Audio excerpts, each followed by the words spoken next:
ఈనాడు ఆదివారం అనుబంధంలో ప్రచురితమైన కథ మనిషి మరణించలేదు.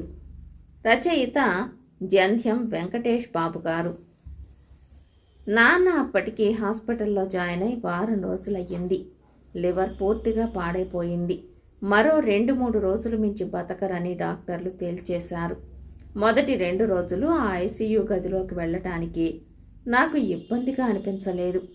కానీ నాన్నకు నేను ప్రామిస్ చేశాక ఇప్పుడు ఆ గదిలోకి వెళ్ళాలంటే మాత్రం భయం వేస్తోంది. కానీ తప్పదు. మెల్లగా ఆ గదిలోకి వెళ్ళాను. ఆ స్థితిలోనూ నాన్న నా వంక బేలగా చూశారు. ఆయన కళ్ళల్లో ఒక్కటే ప్రశ్న, నువ్వు చేయగలవా? పెదవులు బిగపట్టాను. మాట ఇచ్చినప్పుడు చాలా సులభం అనిపించింది. ప్రయత్నం ప్రారంభించగానే ఎంత కష్టమో అర్థమైపోయింది. చేయగలనన్న నమ్మకం నాకు మెల్లగా తగ్గిపోతోంది. మరో రోజో 2 రోజులో నేనెంతో ఇష్టపడే నాన్న నన్ను ఈ లోకమే వదిలి వెళ్ళిపోతారు. డాక్టర్లు ఆ విషయం తేల్చి చెప్పేశారు. నాన్న నాకు జీవితంలో అన్నీ సమకూర్చి ఇచ్చారు. కానీ ఏనాడు ఏదీ అడగలేదు. చనిపోతానని తెలిసాక ఒకే ఒక్క కోరిక కోరారు. ఏరా నవీన్, నేను చనిపోతే నా శవాన్ని మీ అమ్మ సమాధి పక్కనే ఖననం చేయగలవా? అది ఆయన కోరినప్పుడు చాలా చిన్న కోరికలా అనిపించింది. అందుకే దానికి పెద్ద ప్రాధాన్యం ఇవ్వకుండా, అలా అనుకు నాన్న, మీకేం కాదు అంటూ తనకు బతుకు మీద భరోసా ఇచ్చే ప్రయత్నం చేశాను. నాకు ఇప్పుడేమవుతుందో రేపేమవుతుందోనన్న భయం లేదురా. ఎప్పుడు ఎలా జరిగినా చివరికి అక్కడికి చేరుకోవాలనే కోరిక మాత్రమే మిగిలింది. నేను వెళ్ళిపోయాక నాకేం కావాలో నిన్ను అడుగుతాను. నాకు కావలసింది చేయగలవా? తప్పకుండా చేస్తాను నాన్న. 3 రోజుల క్రితం నాన్నకు మాటిచ్చాను. మర్నాటి నుంచి ఆయన నన్ను మరింత పరిశీలనగా చూడటం మొదలుపెట్టారు. 2వ రోజు నా ముఖంలో నిరాశ కదలాడటం ఆయన గమనించినట్టున్నారు. అందుకే అడిగేశారు, నేను అడిగింది చేయగలవా? ఆ ప్రయత్నంలోనే ఉన్నాను నాన్న. ఆయనకు విషయం కొంతవరకు అర్థమైనట్టుంది. మౌనంగా ఉండిపోయారు. కానీ నాకేసి ఆర్తిగా చూడటం మానలేదు. ఒకవైపు ప్రాణాలు పోబోతున్నాయని తెలుస్తూనే ఉంది. మనిషి అప్పుడప్పుడు అపస్మారకంలోకి వెళ్ళి పిచ్చి పిచ్చిగా మాట్లాడుతూనే ఉన్నారు.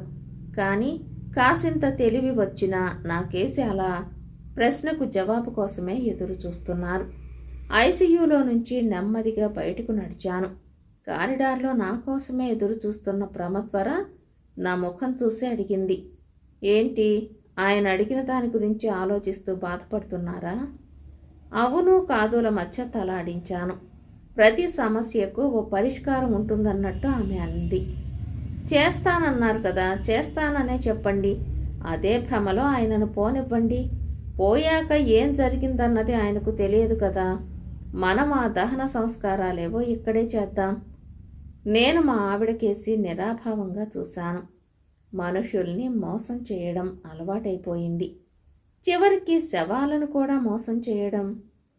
నేనేం మాట్లాడకపోయేసరికి తను కాస్త ఏసడింపుగా తల పక్కకు తిప్పుకుని తన పిల్లల దగ్గరకెళ్ళి అక్కడే ఉన్న కుర్చీలో కూర్చుండిపోయింది. నిన్నటి నుంచి చేసిన నా ప్రయత్నాలను గుర్తు చేసుకుంటూ అలా నిలబడిపోయాను. విన్నప్పుడు చాలా చిన్న విషయంలో అనిపించింది. శవాన్ని ఓ పల్లెకు చేర్చి ఆయన కోరుకున్న చోట పూడ్చిపెట్టడం. అది నాన్న మాస్టారుగా ఉద్యోగం చేసిన ఊరు. నేను పుట్టి పెరిగింది ఆ పల్లెలోనే. 6 ఏళ్ల క్రితం వరకు నాన్న అమ్మతో కలిసి ఆ ఊళ్ళోనే ఉండేవారు. అమ్మ చనిపోయాక తనను ఒంటరిగా ఉంచటం ఇష్టం లేక హైదరాబాద్ తీసుకొచ్చేశాను. ఆ ఊరు సిటీకి 600 కిలోమీటర్ల దూరంలో ఉంది. అంబులెన్స్లో ఆ ఊరికి శవాన్ని తీసుకెళ్లటం పెద్ద కష్టం కాదు. కానీ శవాన్ని తిన్నగా శ్మశానానికి తీసుకెళ్లలేం. అలా చేయకూడదని శాస్త్రం చెబుతోంది. ఏదో ఇంట్లో దించి అక్కడి నుంచి ఊరేగింపుగా శ్మశానానికి తీసుకువెళ్ళాలి. ఒకప్పుడు ఆ ఊళ్ళో మాకు బంధుమిత్రులు ఎక్కువగానే ఉండేవారు. కానీ నేను హైదరాబాద్ వచ్చేశాక వాళ్లతో రిలేషన్స్ మెయింటైన్ చేయలేకపోయాను. అందులోనూ దూరపు వరసైన పెదనాన్న, పిన్ని అంటూ వరుసలు కలిపి ఆప్యాయంగా మాట్లాడుకున్న ఆ తరం వాళ్ళు వెళ్ళిపోయారు. ఇప్పుడు పొరుగింటితో కూడా సంబంధం అవసరం లేదనుకుని టీవీ, మొబైల్ ఫోన్లతో గడిపే మనుషులు ఎక్కువైపోయారు. ఇలాంటి పరిస్థితిలో శవాన్ని తమ ఇంటి నుంచి సాగనంపే వాళ్ళెవరు? ఆ ఊళ్ళో నాకున్న బంధుమిత్రులను గుర్తు చేసుకున్నాను. వాళ్లలో నాకు మొదటగా గుర్తొచ్చింది మా బాబాయ్ కొడుకు వీరమోహన్. ఈ మధ్యకాలంలో వాడికి కనీసం ఫోన్ కూడా చేయలేదు. 2 ఏళ్ల క్రితం వాళ్ళ అమ్మాయి పెళ్లికి పిలవడానికి వచ్చాడు. బాగా బిజీగా ఉండటంతో పెళ్లికి వెళ్ళలేకపోయాను. బిజీ. మనుషులతో అనుబంధాలను కాపాడుకోవటం కన్నా ఇతరత్రా బిజీలు మనిషికి ఎక్కువైపోయాయి. నేను అందుకు అతీతుణ్ణి కాను. అందుకే వాడికి ఫోన్ చేయాలంటే కాస్త ఇబ్బందిగా అనిపించింది. కానీ తప్పదు కాబట్టి చేశాను. నాన్న ఒకే ఒక ఆఖరి కోరిక చెప్పి తన మరణానంతరం అక్కడికి తీసుకొస్తానన్నాను. మీ ఇంటి నుంచి నాన్నను సాగనంపుదామని అడిగాను. ఒక అరగంటకి ఫోన్ చెయ్యి అన్నాడు వాడు. అరగంటకి ఫోన్ చేశాక అప్పటికే కుటుంబ సభ్యులతో మాట్లాడాడేమో. విషయం వివరించాడు. సారీ అన్నయ్య, ఈ వారంలోనే మా పెద్దమ్మాయి, అల్లుడు ఆస్ట్రేలియా నుంచి వస్తున్నారు. వాళ్ళు ఇంట్లో ఉన్నప్పుడు ఈ కార్యక్రమం అంటే చాలా ఇబ్బందిగా ఉంటుంది కదా అంటున్నారు. అందులోనూ అమ్మాయికి 1 సంవత్సరం బాబు. ఏమనుకోకు అన్నాడు. జీవితంలో ఏ విషయంలోనూ తిరస్కారం భరించలేని స్థితి నాదని నా ఉద్దేశం. నన్ను నేను కంట్రోల్ చేసుకుంటూ దీర్ఘంగా విశ్వసించాను. తిరస్కారం తాలూకు అవమానాన్ని మించిన భయం మొదటిసారి కలిగింది. నేను సులభంగా చేయగలననుకున్నది చేయడం చాలా కష్టమా?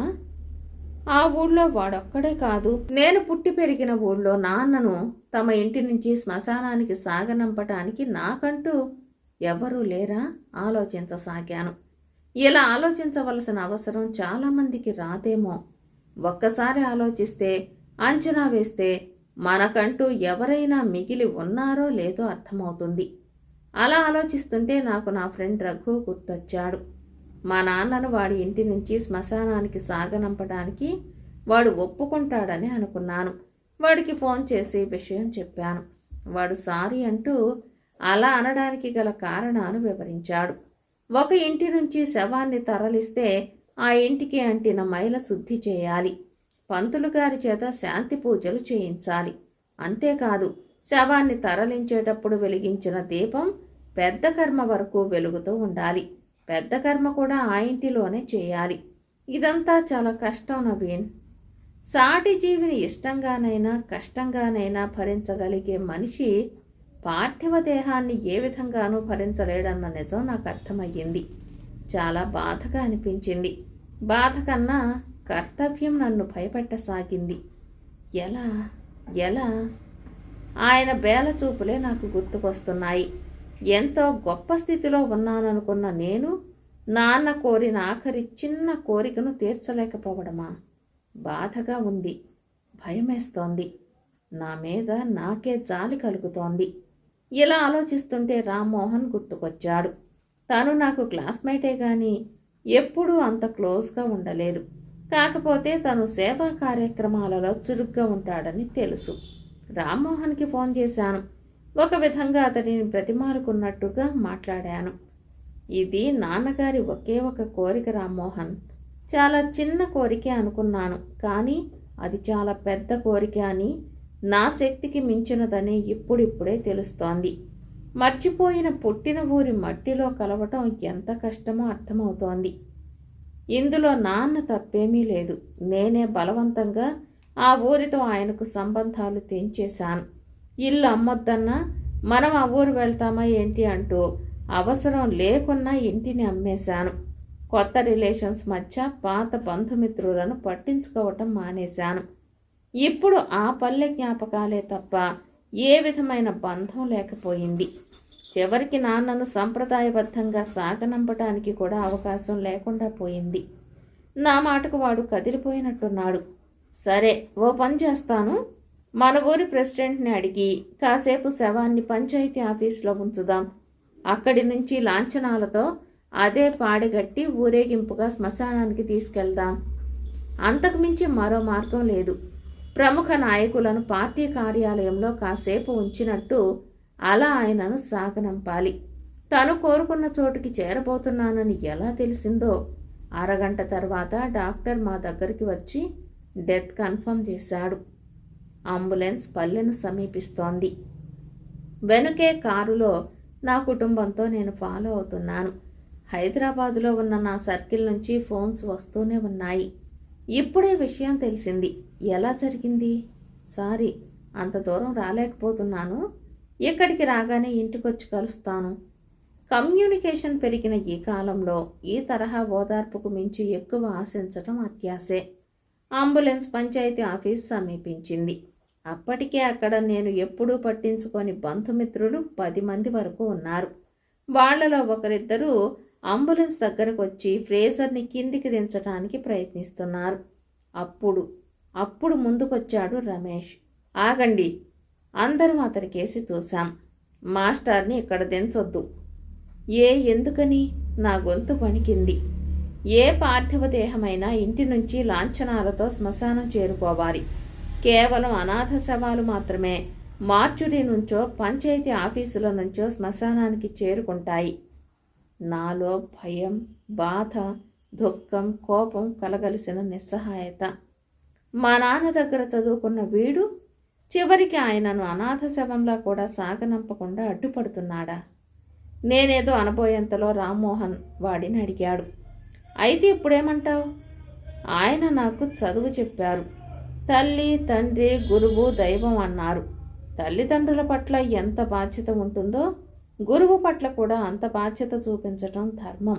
అందుకే ఆయన పార్థివ దేహాన్ని మా ఇంటికి తీసుకెళ్లాలని అనుకుంటున్నాను. అక్కడున్న వారందరూ వాడికేసి నమ్మలేనట్టు చూశారు. నాకు మాత్రం అదో అద్భుతంలాగే అనిపించింది. అంతకు మించి మనిషి మరణించలేదు అనుకున్నాను. ఎందుకంటే ఏ రక్త సంబంధము లేకుండా శవాన్ని తన ఇంటి నుంచి సాగనంపే మానవత్వం ఎందరికుంటుంది? శవం రమేష్ ఇంటికి చేరుకుంది. అప్పటి వరకు పట్టుమని 10 మంది లేరు. కానీ శవం శ్మశానానికి బయలుదేరగానే ఊరంతా వెనుక నడిచొచ్చింది. నా స్థితి, హోదాల కారణంగా వారెవ్వరూ రాలేదు. అది మా నాన్న చేసుకున్న పుణ్యం. మనిషి బతికుండగా ఇష్టమైన ప్రదేశాలు చూడాలని యాత్రలు చేస్తాడు. కానీ మరణం సమీపించాక తనకిష్టమైన చోటే తనువు ఆగిపోవాలని ఆశిస్తాడు. అయితే చాలా కొద్ది మందికే ఆ కోరిక తీరుతుంది. తనకు అత్యంత ఇష్టమైన చోట శాశ్వత విశ్రాంతి తీసుకునే అవకాశం లభిస్తుంది. మా నాన్న ఆ విధంగా అదృష్టవంతుడు. కర్మకాండలన్నీ పూర్తి చేసుకుని హైదరాబాద్ తిరిగొచ్చాం. ఆ రాత్రి ప్రమద్వర నా భుజం మీద తలవాల్చి గుండెల మీద చెయ్యేసింది. ఆ చేతి స్పర్శలో మునిపెన్నడూ లేనంత ఆప్యాయత కనిపించింది. ఏమండి, నేను చనిపోతే మీరు నన్ను వదిలి వెళ్ళిపోరుగా? అత్తయ్య గారి పక్కన మామయ్య ఉన్నట్టు మీరు నా పక్కనే ఉంటారుగా? ఒక సంఘటన ఎందరికో ఉత్తేజాన్నిస్తుంది. నాన్న శవాన్ని అమ్మ దగ్గరకు చేర్చనవసరం లేదన్న ఆమె మరణించాక కూడా నాతో కలిసి గడపాలనుకుంటోంది. నేను తన చుట్టూ చేతులేసి అలాగే అన్నాను. ఆ రాత్రి నాకు కల వచ్చింది. అమ్మ నిద్ర లేచింది. పక్కనే పడుకొని ఉన్న నాన్నను నిద్ర లేపుతోంది. ఏమండి ఏమండి నాన్నకు మెలకువ వచ్చింది. సారీ జానకి, శాశ్వత నిద్ర కదా, త్వరగా మెలకువ రాలేదు. పర్వాలేదులేండి, ఏదో పక్కనే ఉన్నారు గనక మిమ్మల్ని పిలవగలిగాను. అదే ఎక్కడో దూరంగా ఉంటే ఏం చేసేదాన్ని? ఏదో మన పుణ్యం కొద్దీ ఇద్దరం ఒక్కచోటే ఉండే అదృష్టం దక్కింది. మనిద్దరం కలిసే ఇకపై మన పిల్లల్ని దీవించవచ్చు, నాన్న ఆనందంగా అన్నాడు. వాళ్ళిద్దరూ పక్కపక్కనే కూర్చుని మాట్లాడుకోసాగారు. నాకు మెలకువ వచ్చింది. మనసంతా ఏదో తెలియని ఆనందం. 60 ఏళ్లు కలిసి జీవించి 6 ఏళ్లుగా దూరమైన ఆ తనువులు ఒకే చోట మట్టిలో కలిసిపోవడం బిడ్డలు తలుచుకుంటే సాధ్యమేనేమో. నాకు జీవితంలో గొప్ప విజయం సాధించిన సంతృప్తి లభించింది. ఈ కథ ఇంతటితో సమాప్తం.